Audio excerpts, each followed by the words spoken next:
aqui no projeto Fato Livre. Eu espero que você esteja aproveitando, né, as videoaulas, eu espero que você esteja curtindo aqui o canal.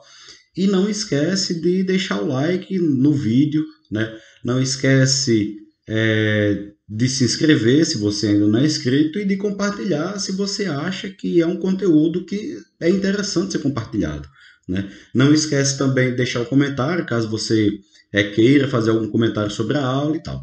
Então, nossa aula de hoje, né, é sobre os sofistas. Vamos lá.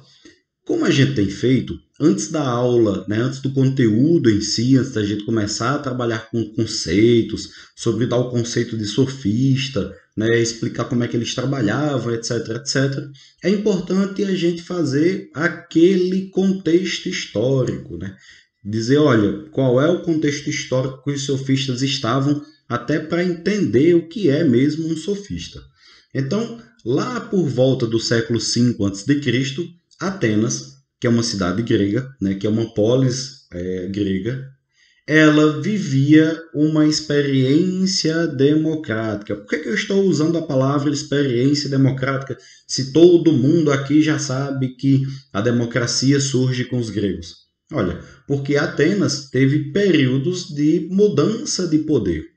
Ora era democracia, ora uma tirania, aristocracia, né? Houve alternância de poder no período em que Atenas existiu enquanto cidade-estado. Tudo bem? Então vamos imaginar lá a cidade de Atenas como uma cidade democrática. Na democracia ateniense, né, na democracia grega, você tem ali que os cidadãos eles têm poder de voto. Eles é quem decidem as coisas. Eles se reúnem na ágora, né, promovem ali uma assembleia e nessa assembleia são discutidas as questões da cidade, são discutidos os rumos políticos, né? Então, dentro desse contexto democrático, nós temos a argumentação como uma ferramenta muito poderosa. A argumentação, ela se torna importante, ela ganha força, porque numa vida democrática, onde os cidadãos podem expressar as suas opiniões, é importante que haja o convencimento do outro. E esse convencimento lá na cidade de Atenas, ele acontecia pela exposição da argumentação. As pessoas convenciam umas às outras a partir da argumentação. E nós temos aqui fatores que são importantes para entender a argumentação. Primeiro fator é a racionalidade. Para que você tenha uma boa argumentação, você deve ter uma boa capacidade racional também. Você deve ter uma agilidade de raciocínio, você deve entender como é que você vincula um argumento ao outro, tentando chegar a uma conclusão. E outra coisa, e outro fator que é importante também aqui nessa argumentação, é a capacidade de oratória. Não basta você pensar bem, é importante que você falasse muito bem também. Então, essa capacidade de argumentação ela se torna uma coisa importante na vida democrática em Atenas. As pessoas que melhor sabiam argumentar, melhor tinham possibilidades de terem as suas opiniões aceitas, o seu ponto de vista aceito nas assembleias. Tranquilo? Vamos seguir? Então, o que acontece? Os sofistas, né, nós podemos dizer que eles eram uma categoria de profissionais. Então, eram profissionais que eles ensinavam, né? Ah, professor, mas eles ensinavam o quê? Imagine que nesse mundo, né, nesse universo ateniense, onde é importante o poder da palavra, que é muito importante o poder da palavra, você quer que o seu filho, né, seja um cidadão e que ele se saia muito bem. Que ele se saia muito bem na vida política, na vida pública. Então, o que é que você faz? Você contrata um sofista para educar essa criança, para educar o seu filho. Então, nesse sentido, os sofistas, eles eram uma espécie de pedagogos. Eles eram pessoas que eram pagas, elas recebiam, né, vamos lembrar que elas recebiam para dar aulas, né? E aí eles vão ensinar o que a essas crianças? Vão ensinar basicamente modos de se viver dentro da polis, modos de se viver bem dentro da cidade. Quando eu falo modos, eu estou dizendo, olha, você tem que ter uma certa capacidade, você tem que ter uma certa conduta ética, e além disso, você deve também saber se expressar, você deve saber falar em público. Então, os sofistas eles eram pagos como professores, né? Outra situação aqui envolvendo os sofistas eram quando eles eram contratados como oradores. Imagine que você tem uma situação que você precisa fazer a defesa de alguém ou a acusação de algum cidadão, e você não sabe falar muito bem, ou é muito tímido, ou está muito nervoso, ou não conseguiu formular, né, um bom discurso, o que é que você faz? Você contrata um sofista. E aí esse sofista, dependendo da situação, ele pode ser a pessoa que vai, né, falar ao público, né, pode ser a situação que vai lá e vai apresentar o problema ao público, apresentar a acusação ou a defesa, né? Ou então, né, se houver algum impedimento de que ele fale ao público, ele pode escrever um discurso. E aí a pessoa, né, vai e usa esse discurso, né? Ela usa esse discurso para o meio público, né? Para o meio da questão democrática, do debate, da argumentação. Eu não sei falar muito bem, eu não estou em condições de escrever o meu próprio discurso, eu contrato alguém para falar no meu lugar, ou para escrever um discurso para que eu leia ou memorize e fale aquele discurso. Tudo bem? Vamos seguir, né? Então, professor, posso dizer que os sofistas, eles eram filósofos? Olha, aqui nós temos uma questão muito delicada mesmo, porque a filosofia, ela bebe muito nas fontes de Platão e de Aristóteles. Então, até hoje, quando se vai estudar filosofia, a gente fala em Platão e Aristóteles. Não tem como descartar esses dois filósofos.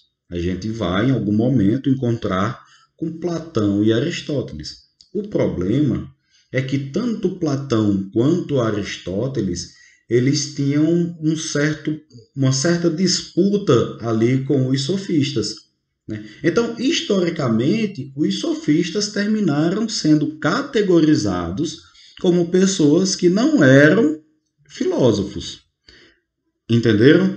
Sofista é filósofo?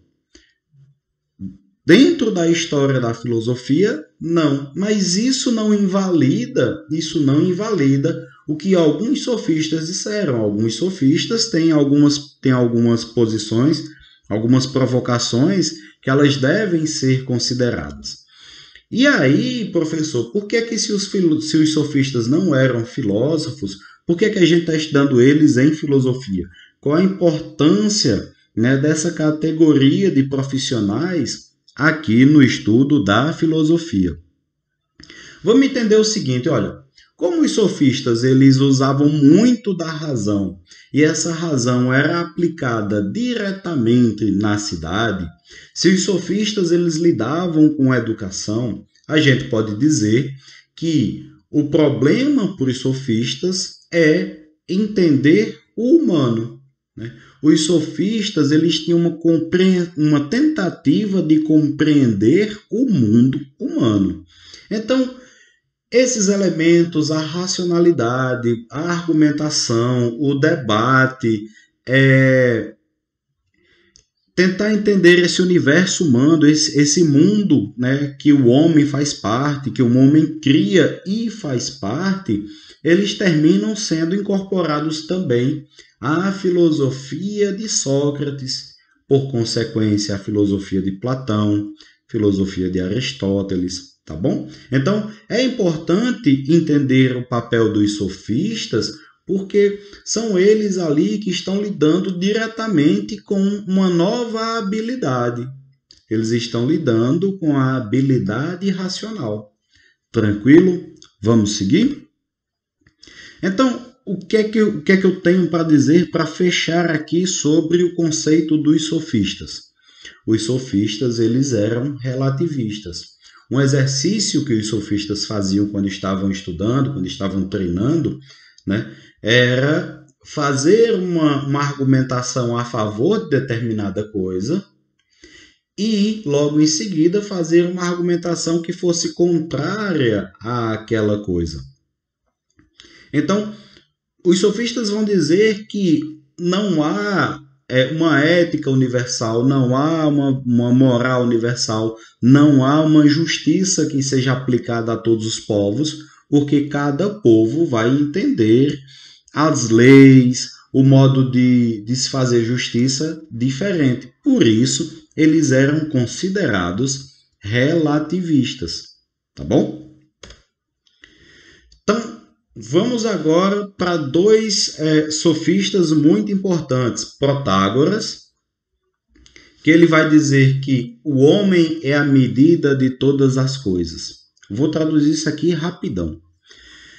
Quando Protágoras diz que o homem é a medida de todas as coisas, ele está dizendo que para cada ser humano existe uma percepção de realidade e essa percepção de realidade é verdade para aquele sujeito. Portanto, para todo ser humano existe um conhecimento próprio. Né? Para cada ser humano, né, existe a medida do mundo. Beleza? Vamos seguir? O próximo é um sujeito chamado Górgias. E Górgias, ele vai problematizar aquilo que Parmênides disse. Então, vamos lembrar lá de Parmênides, né? Parmênides vai dizer que aquilo que o ser ele não muda, né? O ser ele é imutável. E Górgias vai dizer, olha, o ser não existe. Mesmo que o ser existisse, ele seria incomunicável, porque a linguagem não consegue explicar o que é o ser. Então, ele faz, né, aí um questionamento direto à teoria do nosso filósofo Parmênides. Tranquilo? Vamos seguir?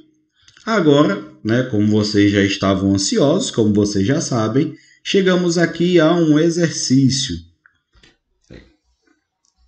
Nosso enunciado, o texto está dizendo o seguinte, né? O texto aqui está falando que os sofistas são conhecidos por serem os antifilósofos, né, entre aspas, os adversários preferidos dos primeiros filósofos gregos.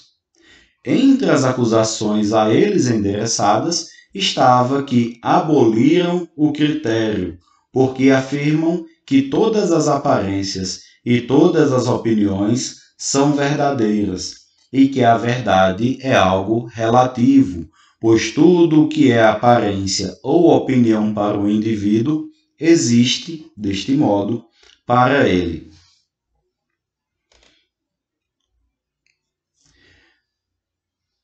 O nosso comando, né? O nosso comando vai dizer o seguinte: sobre a atitude filosófica dos sofistas é correto afirmar que. Então, antes da gente ir para as alternativas, eu quero chamar a atenção de vocês para algumas coisas lá do texto. Vamos voltar lá? Aqui, né? O que ele está dizendo? Olha, primeiro aquilo que a gente falou sobre os sofistas não serem filósofos, né? Lembra disso lá na aula. Lembrou que eu falei que os sofistas não são considerados filósofos? Eu expliquei o porquê. E aí qual é a acusação que pesa contra eles? Né? Que eles estão dizendo que tudo é relativo. A aparência ou a opinião para o indivíduo existe para ele. Ou seja, há uma preocupação com a verdade, mas essa verdade ela é uma verdade de cada sujeito. É uma verdade que é de cada um. Isso para os sofistas. Se aquilo existe, se na percepção daquela pessoa um determinado fato existe, uma determinada coisa existe, então existe mesmo, pelo menos para ele. Então vamos voltar aqui para as nossas alternativas, né? Então, sobre a atitude filosófica dos sofistas, é correto afirmar que 1. Os sofistas não desejavam a busca da verdade, pois essa era uma tarefa dos filósofos. O texto está nos dizendo outra coisa, então a 1 não é verdadeira. 2. Os sofistas não negavam a verdade, apenas apontavam os problemas relativos à sua aquisição. É bem isso, né? A 2 é verdadeira, porque para os sofistas o problema não é a verdade, mas como é que nós chegamos à conclusão de que aquela coisa, aquele objeto, né, aquele fato, ele é real. Então, a alternativa 2 é verdadeira. Vai anotando aí. Então, primeiro falso, segundo verdadeiro. 4. Os sofistas apresentavam, com suas contra-argumentações, problemas relevantes para os filósofos. Então, a gente viu aqui, né, durante a aula eu falei que havia ali um embate entre Platão e os sofistas, Aristóteles e os sofistas, e que esses embates, né, essa argumentação, ela termina sendo incorporada pela filosofia. Então, a 4 também é correta. 8. Filósofos e sofistas perfazem duas personagens relevantes da filosofia na Grécia. Verdadeiro, né? Tanto filósofos quanto sofistas são personagens importantes da Grécia. Os sofistas pretendiam desmascarar os filósofos na sua capacidade de desvirtuar e iludir a juventude. Pessoal, por que a 16 não é verdadeira? Né? Por que é uma afirmação falsa? Porque não havia um interesse dos filósofos em iludir jovens, em desvirtuar jovens. Então vamos conferir lá o nosso gabarito.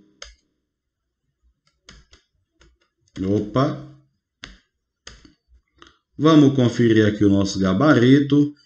As alternativas corretas, né, como a gente falou, são a 2, 4, 8. Essa é uma questão um pouquinho diferente, não é uma questão de Enem, né? Mas é uma questão que ajuda a gente a pensar aí, né, outras possibilidades, né, outras coisas que não entraram na aula ou reafirmar algumas coisas que a gente viu na aula. Pessoal, eu agradeço muito, né, por você ter me acompanhado nessa aula até aqui. A gente se encontra em breve numa próxima videoaula. É isso, grande abraço e até mais, valeu!